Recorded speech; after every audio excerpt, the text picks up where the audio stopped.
Boa noite a todos. O meu nome é Alexandre Rabelo. Eu sou advogado do grupo Kenko Photon. Já temos aí uma história de aproximadamente 10, 12 anos com a empresa aqui na cidade de Sorocaba, estado de São Paulo. Agradeço a você que está assistindo ao vídeo e coloco desde já nosso escritório à disposição de todos para eventuais perguntas após a transmissão deste vídeo. Hoje nós vamos falar sobre contratos de trabalho. A questão dos contratos de trabalho está dentro das atribuições, está dentro das competências do nosso escritório aqui em Sorocaba. Nosso escritório trabalha com dois grandes grupos do direito, se assim podemos dizer.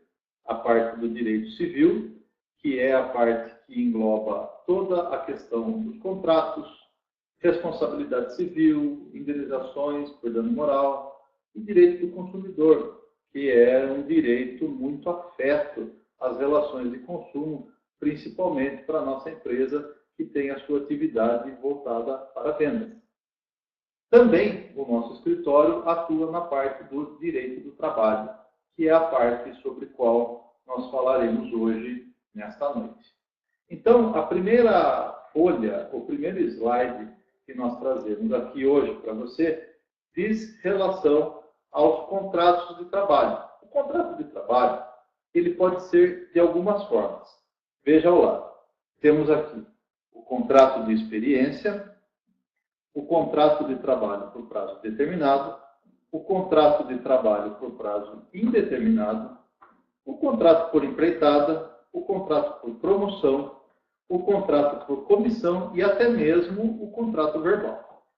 Veja bem, tudo que nós formos falar nesta noite, nada é exaustivo, tudo é exemplificativo. Por quê? Porque o direito, ele é muito abrangente. Então, dificilmente nós teremos 5 modalidades de um contrato ou 3 espécies de um outro contrato. Sempre nós vamos ter muitas espécies de contrato, porque o direito, apesar da sua origem romana, ele é muito antigo. E, apesar da sua origem romana, de ser extremamente antigo, ele disciplina todas as relações entre os homens. E como as relações entre os homens são muito dinâmicas, o direito sempre vai estar tutelando essas relações. Ou seja, nunca nós vamos ter um número exato de contratos que podem ser firmados. Podemos dizer que eles são infinitos, inclusive. O contrato de experiência, por exemplo, no nosso primeiro contrato, é aquele firmado por um prazo determinado, onde nós vamos conhecer o empregado da nossa empresa. Nós vamos contratá-lo por um determinado período, 45 dias, que é o máximo que a lei permite. Vamos fazer uma experiência com esse empregado e ver se ele atende aos interesses da empresa e até mesmo se a empresa atende os interesses desse empregado. Uma vez admitido esse empregado a firmar o contrato com a empresa, esse contrato de experiência pode ser renovado por um outro período de igual tempo, para ver se realmente ele se adapta às condições de trabalho da empresa. Temos também o contrato de trabalho por prazo determinado, que é aquele contrato feito por um período específico. Contrato feito por 1 ano, contrato feito por 2 anos, por exemplo. Temos também o contrato de trabalho por prazo indeterminado, que é aquele contrato onde a pessoa é contratada e não tem uma data específica para sair. Contrato por empreitada. Este é um novo tipo de contrato, onde a pessoa, por exemplo, é contratada para uma função específica. Construir uma casa, por exemplo. Esse é um contrato típico de empreitada. O contrato de promoção é aquele onde a pessoa é promovida tempo a tempo, por alcançar metas, por exemplo. Tem também o contrato por comissão, onde a pessoa vai receber uma comissão se ela alcançar aquele determinado objetivo. Se ela atingir a meta, ela recebe uma comissão de 3%. Se ela dobrar a meta, ela pode receber uma comissão de 5%.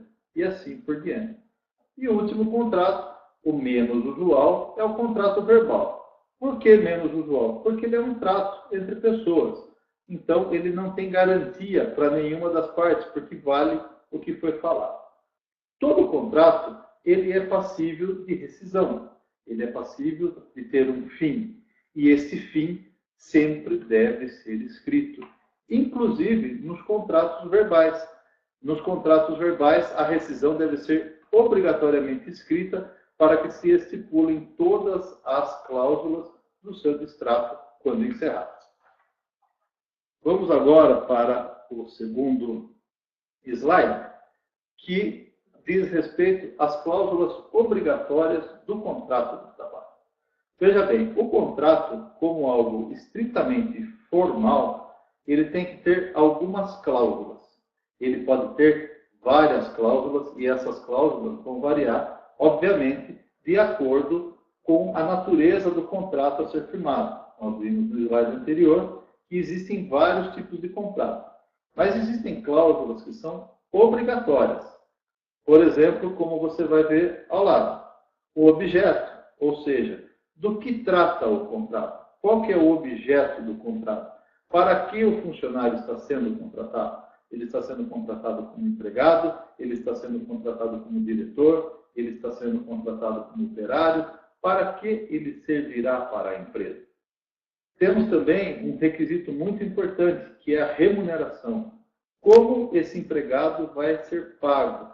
Qual será a remuneração dele? Ele vai ter uma remuneração fixa, ele vai ter uma remuneração mista, que é uma remuneração fixa mais uma remuneração variável, ele vai ter uma remuneração por metas atingidas na empresa, ou seja, a remuneração tem que estar estritamente discriminada no contrato para que ela tenha validade e possa ser cobrado pelo funcionário por um lado e defendido pela empresa no outro. O terceiro item também ele é muito importante e diz respeito à vigência, ou seja, quando que este contrato vai viger entre as partes? Qual será o prazo de vigência? De 1 ano, de 6 meses ou por prazo indeterminado? Próximo item, obrigações do empregado. É muito importante que sejam delineadas as obrigações do empregado no seu contrato de trabalho. A seguir, temos também os direitos do empregado. Afinal, o empregado e o seu patrão não só têm obrigações, mas têm direitos também. Uma cláusula muito importante é a cláusula de rescisão, ou seja, é a cláusula que vai disciplinar como este contrato vai ser encerrado quando necessário for. Ou seja, as partes vão ter que trocar uma correspondência, a parte interessada vai ter que enviar uma notificação à outra, isso tem que ser formalizado através de um advogado, isso tem que ser formalizado através de um e-mail. Hoje, com toda a tecnologia que nós temos na mão, às vezes uma mensagem por WhatsApp, por exemplo, pode ser um documento idôneo, cujo recebimento possa ser comprovado para que reste demonstrada a intenção de uma parte de romper o contrato com a outra. Então, as cláusulas de rescisão, elas são muito importantes, porque ela diz como o contrato vai ser rescindido quando não for de interesse de nenhuma ou de alguma das partes manter o contrato. Ok? Ainda neste slide, temos a questão da multa. Sim, a questão da multa é algo estritamente importante. Por quê? Porque a multa ela vai acontecer ou ela será devida quando uma das partes infringir qualquer das condições do contrato. Todo aquele contrato que nós escrevemos, desde o seu objeto, remuneração, vigência, direitos e obrigações de parte a parte. Caso uma das partes não cumpra com a sua obrigação, essa parte sim estará sujeita a penalidades pelo não cumprimento. Vejam só, nós contratamos alguém para fazer parte do nosso processo industrial e nós assinamos com essa pessoa, além do trabalho, um contrato de sigilo e confidencialidade. E tudo que ele vê lá, ele não pode contar para empresas do mesmo ramo, para empresas concorrentes. E essa pessoa vai lá e conta, fala como é que faz, fala como é que funciona, fala como é que entra a matéria-prima na máquina de um lado e como sai o produto final do outro. É óbvio, meu querido ouvinte, meu querido telespectador, se assim eu posso chamar, que essa pessoa vai estar sujeita a sanções, sim, pelos prejuízos que causar ao seu empregador. E, por último, a questão do foro contratual. Foro contratual é a parte que vai disciplinar em que fórum este contrato vai ser ajuizado em caso de descumprimento. Ou seja, que juiz que irá resolver os conflitos decorrentes desse contrato. Geralmente, o foro contratual é o foro onde o serviço é prestado. Geralmente, então, se a empresa tem sua sede em Sorocaba, o processo terá que ser movido em Sorocaba. Para o próximo slide, nós temos os requisitos do contrato de trabalho para que fique caracterizada a relação de emprego. Veja bem, às vezes nós podemos ter uma relação com uma pessoa que trabalha na nossa casa e não ser uma relação de emprego. Por exemplo, a pessoa que vai na sua casa de 15 em 15 dias para passar roupa, ou para cuidar da sua piscina, ou para cuidar do seu jardim uma vez por mês. Essa pessoa, ela não é seu empregado. Por quê? Essa pessoa é um autônomo, é um prestador de serviço. E nós temos que ter muito cuidado ao verificar se os requisitos da relação de trabalho estão comprovados ou não para que possa ser caracterizada uma relação de emprego. 5 são os requisitos para que esteja caracterizada a relação de trabalho. E aqui eu chamo a atenção. Os 5 têm que existir simultaneamente. Se nós tivermos 3 requisitos, não é uma relação de emprego. Se nós tivermos 4 requisitos, não é uma relação de emprego. Mas sim que os 5 requisitos estejam presentes ao mesmo tempo na relação entre empregado e empregador. Os requisitos, vocês estão vendo do lado, são os seguintes. Primeiro requisito, serviço prestado por pessoa física, ou seja, pessoa jurídica não é empregado, pessoa jurídica não é funcionário, pessoa jurídica é prestador de serviço. Item 2, pessoalidade. Só você pode prestar o serviço ao seu patrão. Ou seja, no dia que você falta, você não pode mandar o seu irmão, você não pode mandar o seu cunhado fazer o que você deveria estar fazendo. Ou seja, somente você pode prestar o serviço. Se o serviço que você faz pode ser feito por outra pessoa, como por exemplo, como eu mencionei alguns segundos atrás, o jardineiro, o piscineiro, pode ir outro piscineiro na sua casa, se aquele não for? Sim, pode. Pode ir outro jardineiro, se aquele que você está acostumado a contratar for na sua casa? Sim, caso aquele não vá, outro poderá ir no lugar dele. O garçom que trabalha numa churrascaria, somente às sextas e sábados, por exemplo, dias de maior movimento. Caso ele não possa ir no trabalho, a churrascaria pode contratar outro garçom para ir no lugar dele? Sim, pode. Por quê? Porque não há questão da pessoalidade. Outra pessoa pode fazer o trabalho dele. Item 3. Olha só o exemplo do jardineiro e do piscineiro que eu já havia comentado. Eventualidade.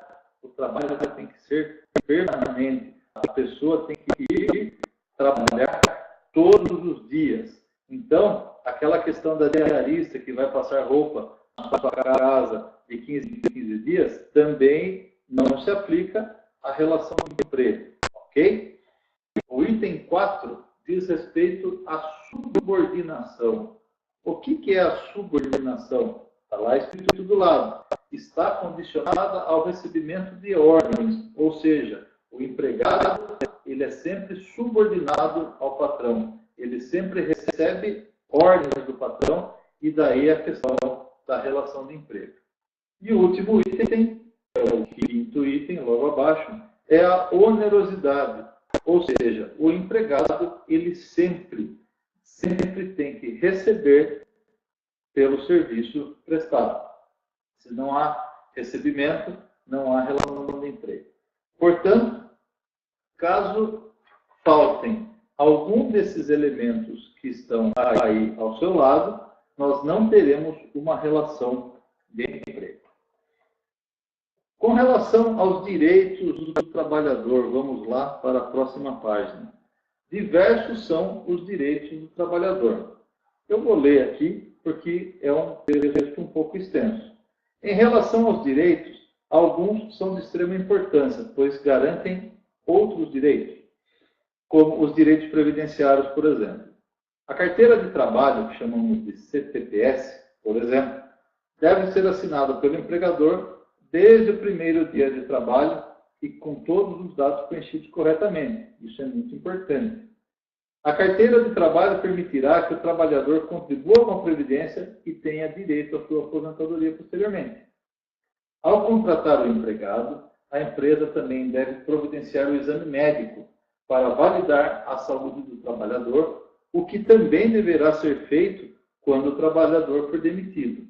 Para quê? Para ver se, quando contratado, não tinha nenhuma doença ocupacional. E para vermos, quando ele foi demitido, para ver se o trabalho por ele desenvolvido na empresa não lhe causou nenhum dano à sua saúde na ocasião da sua prestação de serviço. Outro direito do empregado, que nós não precisamos nem falar que é um direito, mas que muitas vezes também não é respeitado, é o de receber o seu salário até o 5º dia útil do mês seguinte aos serviços que foram por ele prestados. Também é direito do trabalhador ter um dia de folga por semana para descanso, e esse dia, preferencialmente, tem que ser exercitado aos domingos. Veja que este dia é um direito do trabalhador, dele descansar, mas não é permitido que o empregador dele desconte este direito. Vamos então para a próxima página, onde falaremos dos deveres do empregado. Obviamente que o empregado, além de ter os direitos, tal como o seu patrão, ele também tem deveres a serem observados. A maioria desses deveres está relacionada a ter um bom comportamento dentro da empresa onde ele trabalha e colaborar para o bem-estar, não só da empresa, como para a convivência dele com os seus demais colegas de trabalho. O trabalhador deve sempre agir com probidade, ou seja, com honestidade e integridade, ou seja, ter um comportamento adequado de acordo com os costumes da empresa e não só da empresa, como da sociedade também. O que todos esperamos da honestidade, o que todos nós esperamos de um homem correto. Todos os trabalhadores devem priorizar o bom relacionamento, não apenas com o empregador, mas com todos os colegas de trabalho com os quais convive no dia a dia da empresa. Além disso, o trabalhador deve agir com prudência, evitando ser negligente ou imprudente em suas tarefas de trabalho. Deve pensar sempre no bem da empresa e do serviço que está prestando. A indisciplina do trabalhador ao descumprir ordens e recomendações do empregador pode levar, inclusive, à demissão por justa causa, onde, neste caso, ele não terá direito algum na ocasião da sua rescisão, conforme nós falamos lá no comecinho desta palestra. Ou seja, a hora que nós falamos lá da rescisão do contrato de trabalho, caso ele seja demitido por justa causa, e daqui a pouquinho a gente vai ver os motivos da justa causa, ele não terá direito nenhum, ok? Outro dever essencial do empregado, como eu também havia comentado lá na questão dos requisitos, é não divulgar informações de caráter sigiloso da empresa. O trabalhador deve sempre agir em prol do sucesso da empresa e de seu crescimento, e isso é muito importante, não agindo de forma a prejudicar a reputação, a imagem do seu empregador, ok? Então, o empregado, ele é peça fundamental para o sucesso da empresa. Não só do patrão depende a empresa, como também das condutas de seus empregados. No próximo slide, teremos aqui alguns cuidados, e eu fiz questão de dividir esse slide dos direitos e deveres também nos cuidados. Por quê? São muitos os contratos de trabalho. Hoje nós temos inúmeras profissões ligadas aos mais diversos segmentos da indústria. Segmento da indústria química, da indústria farmacêutica, indústria espacial, indústria têxtil, indústria de móveis. Então, o empregado, ele deve também estar muito atento às convenções coletivas de sua categoria. Não são somente direitos, não são somente obrigações, mas ele também tem que estar atento ao que dispõe as normas da categoria, da convenção coletiva da sua categoria de trabalho. Então, também uma forma complementar dos seus direitos.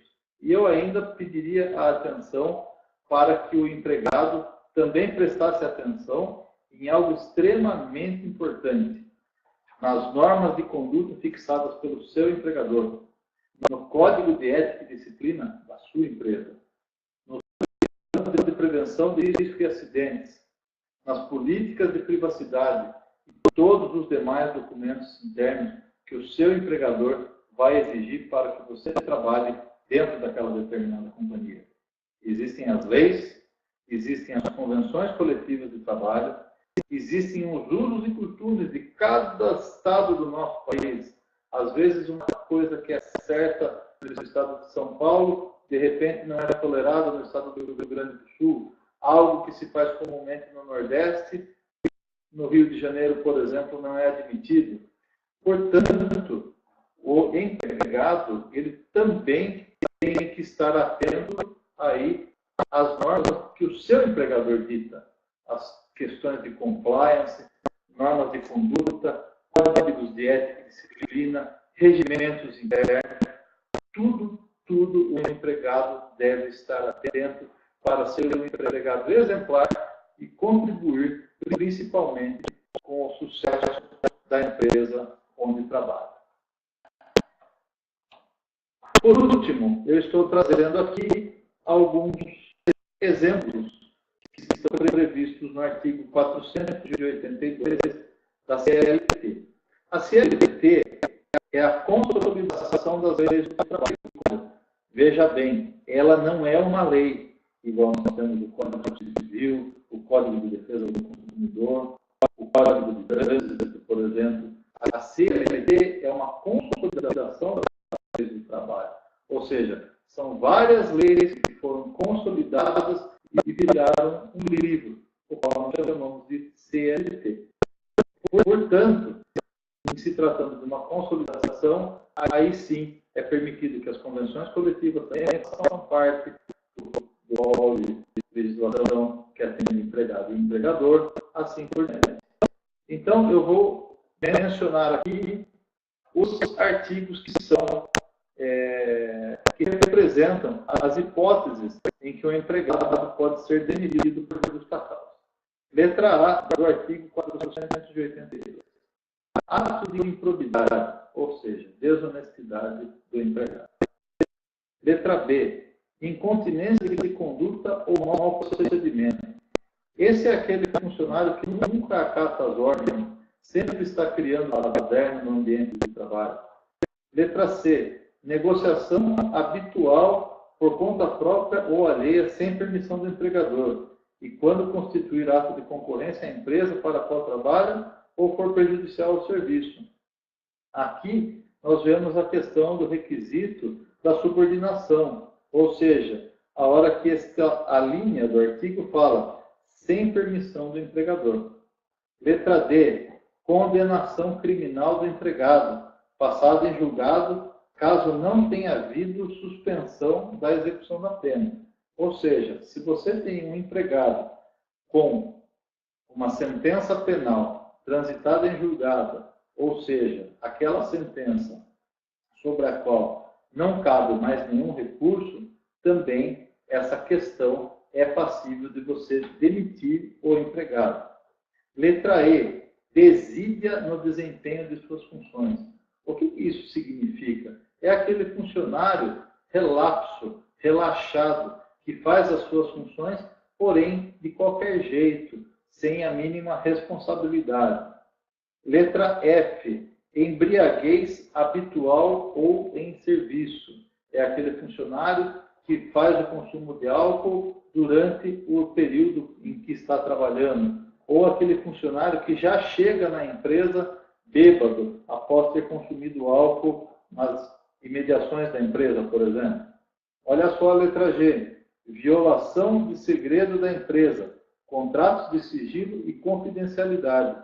Essa é a questão importante que eu mencionei logo no começo da nossa conversa. A questão do empregado, ele romper essas cláusulas de sigilo e confidencialidade. Isso é muito importante. E é lá naquele contrato de sigilo e confidencialidade que estarão descritas as penas e as multas para o empregado que descumprir essas condições e revelar, sem autorização do seu empregador, as questões de sigilo e confidencialidade que estavam confiadas à sua manutenção. Letra H. Ato de indisciplina ou insubordinação. É aquele empregado que não cumpre ordens, que não tem disciplina dentro da empresa. Letra I. Abandono de emprego. O empregado que abandona seu emprego também é passível de ser demitido por justa causa. Letra J. Ato lesivo da honra ou da boa fama, praticado no serviço contra qualquer pessoa, ou ofensas físicas nas mesmas condições, salvo em caso de legítima defesa própria ou de outro. Ou seja, é aquela pessoa que comete um ato contra a honra de alguém. Veja bem se esse empregado deve continuar na sua empresa ou não. É claro que não. Este artigo faz uma ressalva, salvo se for em caso de legítima defesa, própria ou de outrem. Ou seja, se o empregado da sua empresa ele praticar este ato, desde que ele esteja defendendo a honra dele ou de algum colega de trabalho, aí sim nós não teremos este enquadramento. Estamos aqui na letra K. Vamos lá, aqui na próxima página. Ato lesivo da honra ou boa fama. Opa, aqui eu repeti. Prática constante de jogos de azar. Também é outro artigo aí que nós podemos demitir o empregado por justa causa. Ou seja, aquele empregado que fica andando na empresa vendendo cartelas de bingo, vendendo raspadinhas, vendendo bilhetes de jogo do bicho, por exemplo, isso também é passível de ser uma demissão por justa causa. E letra M, perda da habilitação ou dos requisitos estabelecidos em lei para o exercício da profissão em decorrência de conduta dolosa do empregado. Ou seja, você na sua empresa tem um farmacêutico, você na sua empresa tem um químico, você na sua empresa tem um engenheiro como seu empregado. Todos esses profissionais que eu acabei de mencionar, eles estão ligados a um órgão de classe, ou ao CRM, ou ao CREA, independentemente, ou ao CRES, por exemplo, se nós estivermos falando de uma imobiliária. Ou seja, se essa pessoa, por conta de um processo administrativo, dentro do órgão ao qual ele está vinculado, ele for demitido, ele for penalizado ou excluído dos quadros daquela associação, ele pode ser demitido, sim, da empresa para a qual ele presta serviço. Por exemplo, nós temos a Kenkopato do Brasil.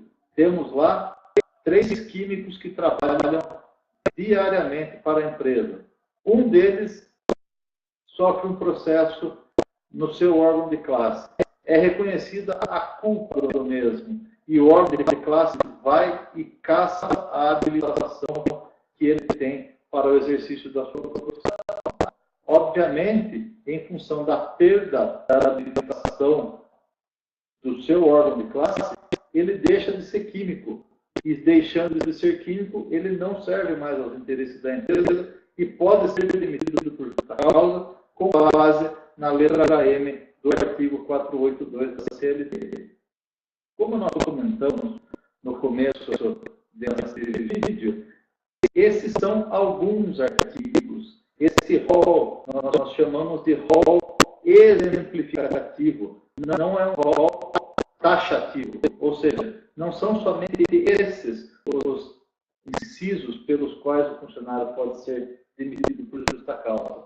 Se nós tivermos alguma situação que se enquadre, ainda que aparentemente, em um desses incisos, o funcionário também pode ser demitido. Vale lembrar o seguinte, aí fica meu recado para o patrão, para o empregador. A justa causa deve ser aplicada imediatamente ao conhecimento desses fatos. Não existe, vamos apurar, vamos dar uma chance. Se o funcionário incorrer em um desses artigos, ele pode sim ser demitido por justa causa imediatamente. Se o funcionário não quiser assinar, nós temos que pedir imediatamente que duas testemunhas assinem que ele está sendo demitido por justa causa.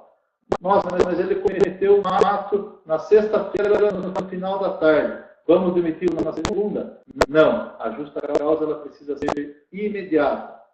Ah, mas aí você me pergunta. Aqui nós temos essa relação do artigo 482, e eu vou voltar um pouquinho aqui. Nós temos questões leves e questões mais pesadas. Como eu vou fazer para demiti-lo? Se de repente ele deu só um deslize na empresa, mas é um funcionário bom, é um funcionário honesto, é um pai de família, precisa do trabalho para poder suprir as suas necessidades. Primeiro, nós vamos dar uma advertência a esse funcionário. Ou seja, é um aviso. Se você cometer isso de novo, você poderá ser demitido. Passada a advertência e esse funcionário continua reincidindo nas condutas, nós devemos dar o que a ele, caso ainda não seja a hipótese de justa causa? Uma nova advertência. Uma nova advertência desde que seja escrita. Mas, se a empresa entender que a advertência não será suficiente, a empresa pode dar a suspensão deste empregado por 3 dias, por exemplo. E se este empregado voltar a reincidir, se ele tiver uma nova conduta desidiosa, desde que elencada no artigo 482 da CLT, expressamente ou de forma assemelhada, aí sim a empresa pode fazer a demissão do mesmo por justa causa. Ou seja, o processo de justa causa, caso ele não possa ser aplicado imediatamente, até por funções de conhecermos o empregado, saber que aquilo foi um deslize ou alguma coisa que saiu um pouco do padrão, nós podemos dar sim a advertência, a suspensão e depois a demissão por justa causa. Essas penalidades ao empregado, elas têm que ser gradativas. Nós não podemos dar a suspensão hoje e amanhã dar a advertência, que é algo mais brando, mais suave. Ou seja, nós temos que começar pelas penas leves e ir aumentando até que se proceda à justa causa. Por fim, vale aqui falar um pouquinho sobre a reforma trabalhista, tão comentada nos dias atuais. A reforma trabalhista, na verdade, ela visa deixar as relações de emprego de um modo mais bilateral. O que significa isso? Que as partes na balança do direito, elas estejam em maior condições de igualdade. Muitas foram as mudanças da reforma trabalhista, caberia falarmos mais 1 hora sobre esse tema tranquilamente, mas não é o objeto da nossa palestra nesta noite de hoje, a qual fico extremamente grato por poder participar. O que existe, na verdade, é uma cultura enraizada na Justiça do Trabalho, que ainda vai demorar muito tempo para que a reforma trabalhista ela possa se operar e realmente possa ser aplicada na forma que ela foi concebida. Ainda a Justiça do Trabalho é muito paternalista, ela defende muito o empregado e prejudica muito a empresa em suas decisões.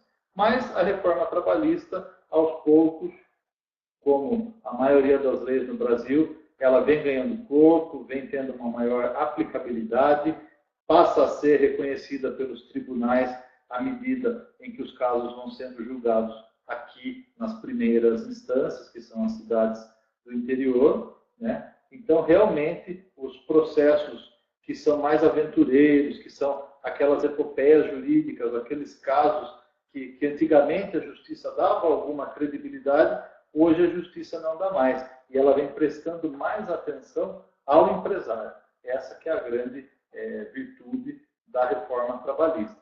Todas aquelas epopeias jurídicas, todas aquelas ações milionárias, hoje não existem mais para a garantia aí da segurança do empregador, ok? Mas a questão dos direitos, dos contratos, isso tudo permanece válido, sempre valeu, sempre será válido, pois nós vivemos num Estado democrático de direito, onde as leis regem a vida aí dos homens, e todos os contratos, sejam eles de qualquer natureza, como nós vamos ver lá no comecinho, né? Seja ele contrato de experiência, seja ele trabalho por prazo determinado, indeterminado, por empreitada, por promoção, por comissão, todos os contratos vão merecer o devido respeito. E penso eu, na qualidade de advogado, que se o contrato for assinado e respeitado pelas partes, quando finda a relação de emprego, quando finda a relação contratual, ele simplesmente tem que se encerrar, cada parte receber o que é justo, o que é devido,